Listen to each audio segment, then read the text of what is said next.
Hi, welcome to Real Film Snobs. I'm Angela Yeager. That makes me Brian Michael. The clip you saw at the top of the show is Quentin Tarantino's new film, Once Upon a Time in Hollywood. And we've got quite an interesting show because not only do we have that film, but we also have a local-made film. We also have we'll decide if it's a classic or not, a classic film, as well as a fresh pick and an Oscar-nominated film that I can't wait to get to. Before we also start, make sure to subscribe if you're watching us on YouTube, to click on that subscribe button. And since we're reviewing a Tarantino film, you can do it with your foot or just your toe. That is Once Upon a Time in Hollywood. It does star Leonardo DiCaprio and Brad Pitt as a fading TV star and stuntman, respectively, who are searching for fame in late 60s Hollywood. This is Quentin Tarantino's newest offering, so of course I was very excited. His last film was very long and good. This one is very, very interesting because when I first watched this film, I thought, is there a point? Are we getting somewhere? Are we kind of meandering a lot? And what we expect to happen because this also has the Manson family and Sharon Tate involved. Obviously, we're going to be dealing with a crime here, and it takes forever to get there. And I enjoyed that journey, but it was kind of like, what are we doing? I watched this with my friend Jim, and I looked over and I said, are we getting somewhere? What's going on here? And eventually things happen, and with knowing now what Tarantino has done with history before, it's not too surprising what he does here, because we do some revisionism, we do some changes, some interesting things here. This film I thought was just a 3-star film, and I rarely ever read reviews or listen to podcast reviews, but this one would just so interest me. I did a little bit here on this one, and I kind of grown to enjoy the movie a little bit more, and it's quite the little fairy tale. I can tell you did not like this film. No, I didn't. Here we go. So yeah, I think this is possibly I think it's his worst film. I think in a way, Death Proof?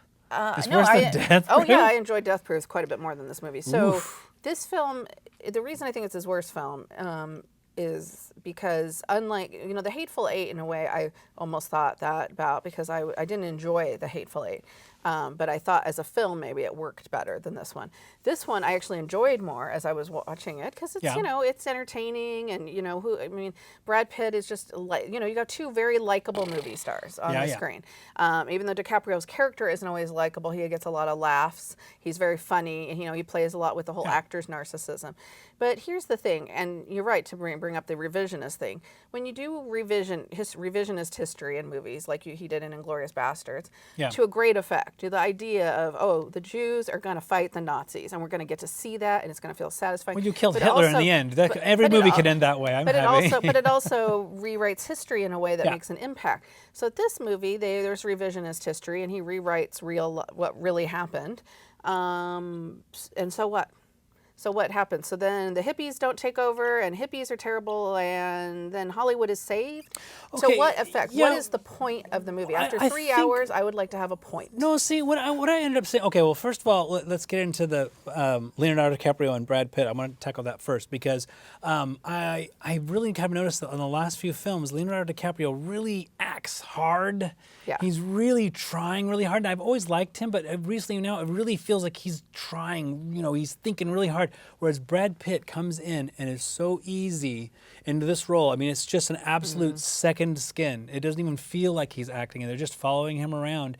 And I really, when he's next to DiCaprio, then it's like, ooh, this is a what is Brad Pitt really asked to do here? He's asked to smoke and look good and be the cool guy. But he's very easygoing. That's his character. But that's his character. But there's not a lot of it is required. But you would look at something like Ocean's 11, where he's very cool in that film. It's a different performance than in this one. He's very laid back, very California, and I enjoyed that. You really like this character. So at the very end, I thought, oh no, come on, don't hurt this character. I really like this character for the most part.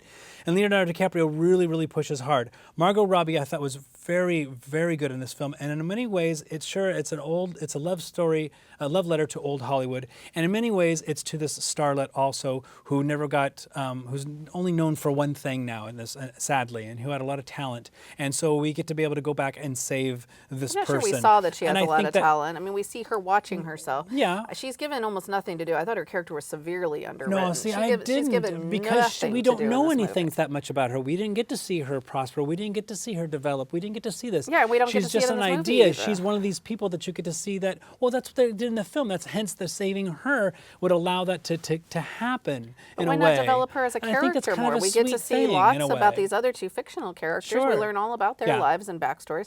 And her, we get to see her feet, as you mentioned, and we get to one scene. She gets one big scene Yeah. where she watches herself on the screen and she smiles she's she's so good and in she's very that. good in the one Yes. scene she's given. But I was like, But you're also more. the reason we're following these other guys is because you're seeing how the star system works. When they explain to Leonardo DiCaprio, when Al Pacino comes in and explains to Leonardo DiCaprio's character that you were a TV star, now you're the heel of the week because now you're building up these other TV stars. And it was like, oh my God, that's totally true. I've never really kind of thought of that. And that's exactly what the Hollywood system does. So you're getting to see someone on the down climb and her on the up climb, and in a way, kind of giving that to her to allow her to have that Right, but we're really focused thing. on the characters on the decline because DiCaprio and Sure. Pitt, and they're not. Neither of them are likable characters. I Well, would actually you have had disagree them with you follow about with her that. and just have a big career and her win an Oh Oscar? no, I mean, it no, doesn't make any nothing like sense. that. But I just would have liked to see her get a few. I mean, if you're going to make a 3-hour plus movie, we could have given her a few more scenes. The dog has more action and more. The dog that has a lot dog. more scenes than she does.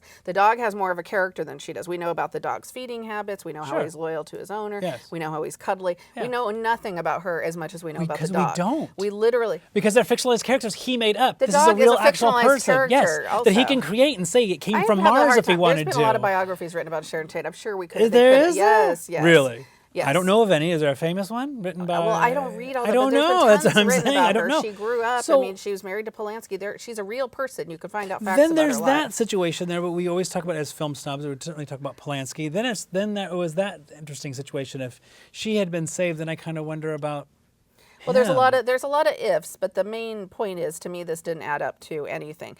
And for a film made in 2019 to focus on these two characters who are so out of touch. Yeah. And I know they're 1969 guys. They're not Yeah. woke. They're sexist. They're Sure. jerks. They're racist. Both of them. And Bruce Lee's character, what happens to him, is horrible in the movie. It's not not only that was not pretty funny. funny. That's And Bruce Lee's funny. family has condemned the movie because they think it's race. That scene is racist, and they also would never happen in real life because it's like, oh, we want to just watch this white guy beat the heck out of Bruce Lee so we can just. I didn't see it as that. We had to establish that Brad Pitt's character is pretty badass. Because at the Yeah, I end just of the think film, they could he had have to be used able to fight somebody with another a stunt can of guy dog to do food. that, not Bruce Lee. It was just there were so many missed opportunities, and to meander for 3 hours, I just wanted a lot more. So it looks fantastic. I will say that. Okay, Photography is so amazing. so it's summertime. You want to see Marvel movie number 19. You want to see Hobbs and Shaw. You want to No, see but I Disney expect remake. more from Tarantino. Here's an He can original make a great film, film. starring big time movie stars. You're getting something original, something different, Still didn't something like that's it. thought provoking. And there you go. If you had made it 90 minutes and just kept it as an enjoyable little film, but for the that epic she wins an scope Academy Award for the for, epic and- scope I that he's trying to achieve, you want to get something out of a 3-hour movie. I invest 3 hours of time. I expect to leave the theater doing more than There's an interesting and journey not that thinking kind of about goes it for a through there. minute after I saw it. There's so many really great scenes in this film. I There's could not care really any less bad about any of these scenes. characters. After 3 hours, I want to feel invested. I want to feel like I left after Crouching Tiger or another epic where I'm like, I cared about the characters. I want to know what was going to happen to them. I didn't care about any of these people. So, actually, I cared Michelle about the Yeoh's dog. character was not given much time. That's not in Crouching true, Tiger, Hidden actually. I Dragon. cared about the dog. The dog I was rooting for. That was it. So, anyway. Okay. Try to give her what she wants. Okay. So we're going to move on to our next film, Phoenix, Oregon. And for those who are big fans of the show, we are actually from Oregon, so it's kind of cool to be able to see a film where people pronounce Oregon right. This is about two friends who are battling a midlife crisis, and they decide to open up a pizzeria / bowling alley. What's really wonderful about the film, aside from its being made here locally in Oregon, is it stars some of my favorite character actors, such as Gary Lundgren, who is in, it's the writer-director, Gary Lundgren, who I'm not familiar with, but it stars James LaGrasse, who's in Justified, a TV show Angela doesn't watch, Jesse Boragato, who's played Jesse in Fame when I was a kid. It was a TV show based off the movie. And then Lisa Edelstein and Diedrich Bader from The Drew Carey Show. And it's a nice, good, feel-good movie for the summer, and that's what I enjoyed about this. It's a funny film. I saw it with a few people in the theater, but we all enjoyed ourselves. Everybody had big laughs. There are some heartwarming moments. It's kind of I can't say that's by the numbers because the ending actually really surprised me because it didn't have the situation that you possibly would have assumed it would have done. I like a lot of times what the characters or the actors are able to do with their characters. There are a few lulls in the movie because I think it's a 3-star film, but it's very enjoyable, but they're able to do the most with what they're given there. Yeah, it's a kind of inconsequential type of movie, but it is a little indie charmer for like a low-budget indie film. Like you said, it doesn't have a huge epic scope. It's not trying to be anything big. It's a nice character movie. And James LaGrosse, I did not know he was in Justified. I actually thought, I kept watching him going, what was the last movie I saw James LaGrosse in? He's been in a ton of stuff. Yeah, and I know he was in Singles. I always remember him as the ponytail boyfriend from Singles. And Lisa Edelstein, who's a great actress, who is always underused, I think, a lot of times. So it's nice to see. And Kevin Corrigan, who I know you really like, is sort of the oh gosh, I wrote his name down there. There you go. He's like the guy. I love his character because he's very like the specific type of indie character that you find in indie movies. The guy who his job is to fix bowling alley machines, and he's also obsessed with bowling alleys and obsessed with bowling, and he wants to take on James LaGrosse's character big time once the alley is opened, in a big competition that they make a big to-do about. So I like that. And I like that it's a movie about people pursuing their dreams, which is always nice, and then realizing sometimes you don't always get what you want, but maybe you get something else, and you got to kind of, change your plans a little bit. So I think that was nice that it didn't go exactly. It could have been a totally by-the-book movie, and it wasn't. Yeah. So it's a slight movie, but charming, and definitely when you're in the mood for something a little lighter, but you don't want it to be like completely brain dead, or you don't want to go see, Hobbs and Shaw, or I haven't seen it, so I don't want to say. It could be a great film. Hobbs and Shaw? I'm just, I don't want to say because I haven't seen. It's probably not. No. I mean, how many great films has Jason Statham been in? Spy, but he was in one great film. No, it's a Fast and the Furious movie. You know that, right? It's a spinoff. It's a spinoff, though. Yeah, so. of like the 9th one or whatever they did. Yeah. Not that it being a large number makes it lesser, but I've seen a couple. I've seen almost all of them. Oh my God, they're awful. Kevin Corrigan, though, when you mention him, he'll emphasize words at random in any sentence and just has the best expressions every time he came on the screen. Made me laugh. Yeah, he's always, so it fills the movie with nice little character actors, and so that makes it a pleasant experience. And it was filmed here there is a town called Phoenix, Oregon, which I found when I realized to Salem, Oregon from Phoenix, and I said I was from Phoenix, and people went, Phoenix, Arizona, or Phoenix, Oregon, and that's how I learned there even was a Phoenix, Oregon, but it's a smaller community near Ashland, and Chris, one of our volunteers, her and I saw this movie at the Ashland Film Festival originally, but now it's showing here in Salem, and hopefully you can catch it at a theater near you. Okay, so we will move on to our next movie, and I think this is the Oscar-nominated films segment, correct? Yeah. And so this is one of our fault. I don't know whose, but this movie is Goodbye, Mr. Chips from 1969, and Peter O'Toole, who we love on this show, stars as the shy English school teacher, Mr. Chips, whose world is turned upside down when he meets a flashy showgirl played by Petula Clark. And if you thought that seems weird, Petula Clark, she was very kind of conservative, she was like the English, she's not what you would think is a flashy showgirl. You would be correct. That is one of many problems with this movie in terms of the miscasting, because you don't think Petula Clark and flashy showgirl. So, oh gosh, so many things about this movie. We watched this together, so this would be one where we wish we could release the audio commentary of Brian and me commenting over the top of this horrendous musical. Herbert Ross's musical. Well, musical of there's really my curious. First issue. So this with is this the 1969 version. There is a 30s version that's based on the book, and the 30s version is not a musical. Yeah. So I'd almost be curious. Neither is this one. So I know we both had issues with it was labeled a musical. We were expecting that. There was a couple of warbled songs by Peter O'Toole in this movie, but not even 2 minutes into this film, I immediately went, oh no. And I think I actually said, uh-oh. And it was like, no, I can tell this is not going to work. This is going to be bad, because it just immediately had zero energy. There was nothing to look at. It was just kind of like, I think it was aerial shots, but immediately it was like, no, I could tell this is already going to be 2.5 hours of some odd, and Margot Robbie ain't going to be in this one. But I wish the Manson family was. No, but that's terrible to say. It's even got John Williams' score, but this is pre-Star Wars, so I don't even remember any of this. No, the music completely not memorable in any way, shape, or form. My note says boring right from the start. And within like 5 minutes, we started going, oh no, this is not going to be good. How could it be so boring right within 5 minutes? It's hard to make a movie boring. And it's usually about straight away. 45 minutes, an hour in a movie where we start going, who picked this movie? What is it? Roger Ebert put it on a 4-star list? Who do we blame? What is this? Well, hold on. What it says this, that we start Wikipediaing things and looking things up while we're able to watch the movie with one eye because the other one's bored. And you start looking up going, why is this a movie of note? Why did this get nominated for anything? Why was this given Golden Globes? What else was released that year? 1969. Interestingly, this does tie in with Once Upon a Time in Hollywood. Yeah, sure. This is with the golden age of Hollywood, ladies and gentlemen, that we're supposed to be lamenting in Tarantino's No film. topless Brad Pitt, nothing. No, this was the problem. This was the problem with what Hollywood was putting out in the 60s.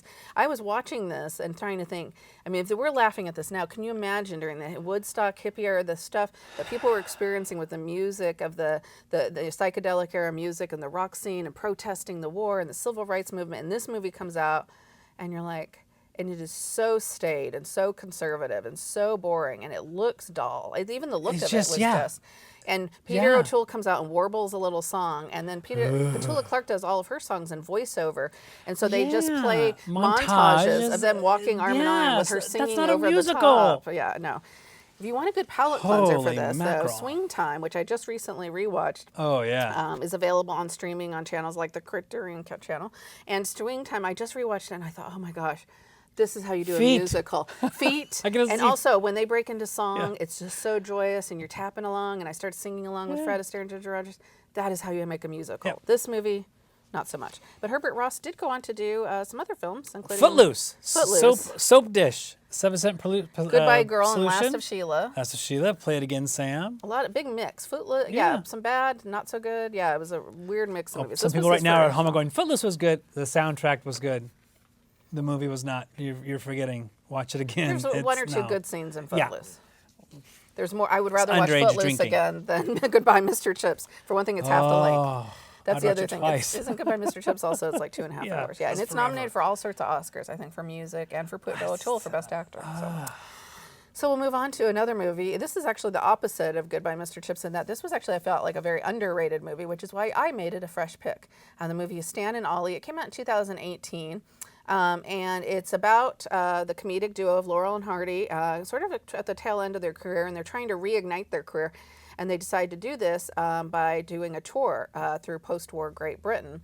And they've come across various obstacles, including Hardy's declining health, and Laurel is trying to keep everything going and trying to find a way to make them relevant again in the film world, that they're now faced with, that doesn't necessarily want to see the lighthearted comedies that they were known for. Steve Coogan plays Stan Laurel, and John C. Reilly in what I thought should have been a nominated performance. My first question was, who's better? I thought John C. Reilly. Well, they're both so good, but John C. Reilly, it's maybe in a way it's the more heartwarming character, so that's why, because he gets more of the scene stealers. But Coogan playing Laurel, it's a harder character. I lean towards him. They're both really really good. He's unfortunately given some facial prosthetics. No. Anthony Hopkins played Nixon. He didn't need to look like him. After a while, he just was Nixon. You didn't need to do that. With John C. Reilly, he had to be heavier. So certainly he had to have the makeup on. But after a while, sometimes I just kept staring at the butt on Steve Coogan's chin, and I was like, no, you don't have to elongate his face. He is so good in this. He did not need to fall back on that. He didn't have, even if it was just the chin piece. He does a really good job. And they do a really good job of shining the light on him because he does a lot of the writing. He did a lot of the gags. Yeah, I didn't know that. That's what I thought. Neither did I. I grew up watching Laurel and Hardy with my mom and dad, and we loved watching the shorts together and just would laugh and laugh and laugh. But I had no idea, because you assume a lot of those early folks that they were just written by someone else or that they were vaudeville performers. I didn't realize that, Laurel wrote all their material and spent a lot of time crafting it, and really working hard on it. My favorite scene, and it's just a moment, is when they're trying to fight so they can make a movie, and it doesn't look like it's going to necessarily happen. At one point in time, they see a big poster for an Abbott and Costello film. Yeah, I saw that. And they have the long look and stare at that, and I was like, oh, that's so good. Don't need to say anything. And I was just like, there's still an audience out there. But they're seeing the people that have taken the place. Also, I never liked Abbott and Costello as much as I am not a big fan of their stuff. Marx Brothers, yes, although still more cynical. What I liked about Laurel and Hardy is the lack of cynicism. We'll get into that in our next review of their actual movie, but it's just, the stuff that came later was a little bit more, cruder humor, and there was just some innocence about the way their characters. And I liked how they showed in the movie their real life friendship. It wasn't just a business partnership. They genuinely cared and loved. I wish there had been a little more weight there. I mean, it's a 3-star film for me. I liked it. I wanted a little bit more. It's really kind of hard. They do get to actually show them working through some of this bits, which I really enjoy. They get to show some of the inspiration, so I do enjoy that. I mean, it's not like with Chaplin. And they show when they try to get a replacement for one of them and how that doesn't work. So. Yes. Yeah. So that's kind of. It'd be like if you tried to replace me permanently. No, I'm just kidding. Okay, so. Don't think about it too much. Just move it on. Move it on. But I thoroughly enjoyed it, and I thought it was kind of a little underlooked just because, but I kind of understand why too. It's an old-fashioned type of movie, but I thought for that style, and we see a lot of biopics, I thought it was well done. It's a beautiful looking film too. Yes. Oh, okay, that's my turn.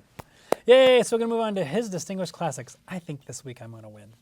That is Sons of the Desert, a film Angela and I loved so much, we watched it twice, not realizing it was like, hey, we've seen this one before, until we started going along and went, oh, nuts. This actually stars Stan and Ollie as guys who've tricked their wives into believing that they're going on a medical cruise because of one's ailing health, when they actually are going to Chicago to attend a convention. And this was actually a film that was given into the Library of Congress when we originally had first seen it, and it was on YouTube. It was colorized, and it was with Dutch sound subtitles. It was a terrible transfer. we turned the color down with a bunch of friends, and we all just ignored the Dutch subtitles. Though every once in a while, it was like, "That's the Dutch word for that word." Yeah. And we thoroughly enjoyed that film. So when we started going along, like, wait, whoops, I think we've seen this movie. And like, no. Oh, we have. Yeah. And, it's an hour and 6 minutes or something. It's on streaming now, finally. You can actually rent it. It's a thoroughly enjoyable film. It's an absolute total classic. And what I really enjoy about this film is, I hate the Flintstone type situation where the husband goes off and does something really stupid and the wife has to go, oh, Fred, he spends a life savings. And she's like, oh, no. And you spent a life savings? I'm going to push you into a train. Whereas these guys try to pull one over their wives. They never get away with it. They never do. And they always get what's coming to them.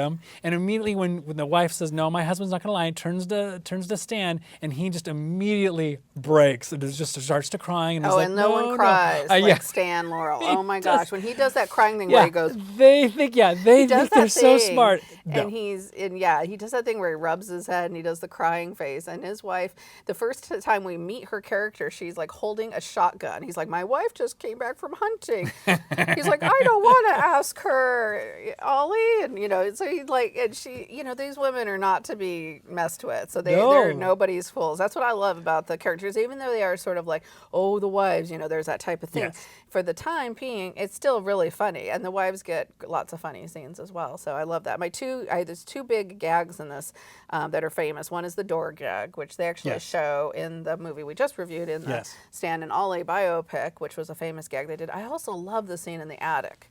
So they come back early, and they don't want their wives to realize they're back from the trip, so they're hiding in the attic of, I think it's of Ollie's house. And then, they it's a duplex, so it's kind of a shared issue. Yeah, but they're in the top, Yeah. and they're trying to not make any noise, which is impossible. Of course, they're making all sorts of noise.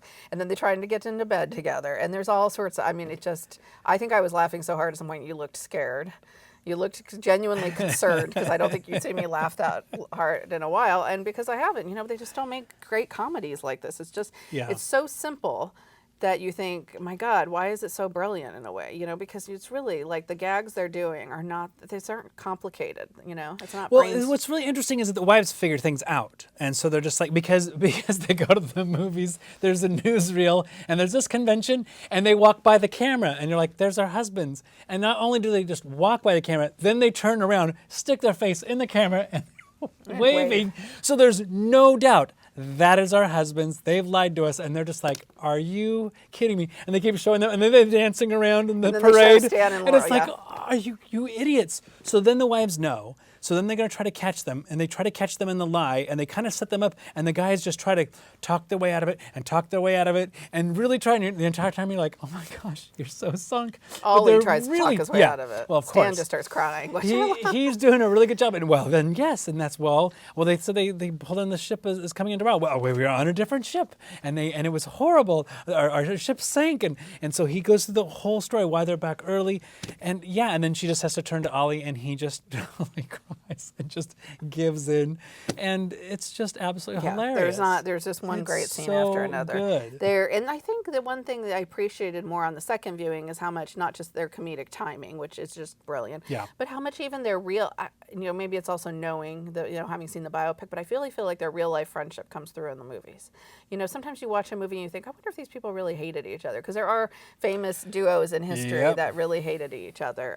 Martin and Lewis. Yeah, there are all sorts of ones where they didn't get along. But sometimes you feel like, wow, if they really hated each other, they're amazing actors, because you just feel like that friendship really comes alive on screen. So, and it's just a joy to watch. So I think we have some other films of theirs on different lists, and I'm anxious now that some of the stuff's coming to be available more readily. We'll have to review some other Laurel and Hardy movies. Thank goodness for the internet there. I guess that's the only way we're going to be able to find some of this stuff. Yeah. It used to be on Channel 12 in the morning when I was a kid. So we have a split on Once Upon a Time in Hollywood. Angela will probably never see it again. I'm gonna.